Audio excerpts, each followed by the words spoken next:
Hello, this is Feiner Lavy. I'm an attorney at Feiner Lavy Attorneys at Law, based in Manhattan, New York.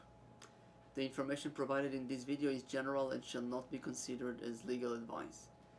Today we are going to speak about the R1 Religious Worker Visa.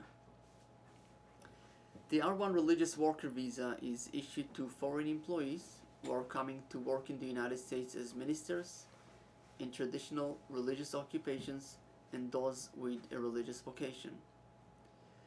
The R1 is issued for 2.5 years and may be extended for additional 2.5 years with a maximum stay of 5 years. If your R1 visa is approved, you can bring your spouse and your unmarried children under 21 years old on an R2 derivative family member visa. However, R2 derivative family members visa are not authorized to work in the United States. The R1 visa requirements are as follow. First and foremost, the R1 sponsoring organization must be a bona fide religious organization with a 501c3 tax exemption status or one that would qualify for such exemption. Example of a qualifying organization can be a church, a mosque, a synagogue, and a religious school.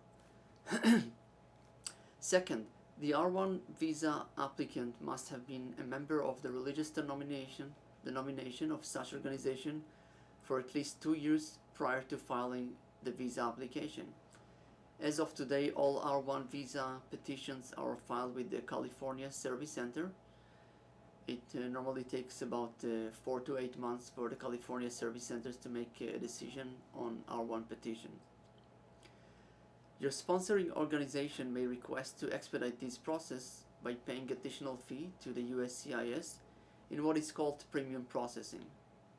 However, not every request to expedite is honored, and normally if the sponsoring organization has never filed a petition for a foreign employee, the USCIS will not honor such a request until a site visit is scheduled by the Fraud Detection and National Security Unit of the USCIS, or FDNS.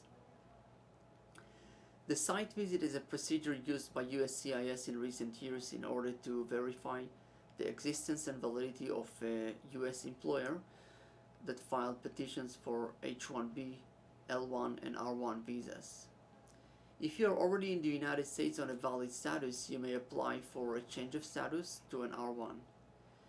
If you're outside the United States, the sponsoring organization can ask the USCIS to send your approval notice to the US consulate, where you can apply for a visa.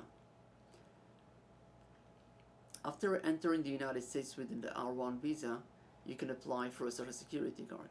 This process takes approximately 2 weeks, and the Social Security will have your Social Security number on it, which your employer may use in order to process your salary.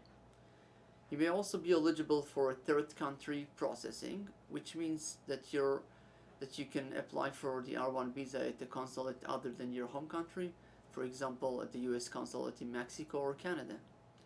Some R1 employees can apply for a green card under the Special Immigrant Religious Worker, which is the employment-based fourth preference, a process that eliminates the requirement for filing a labor certification. Thank you for watching, and God bless.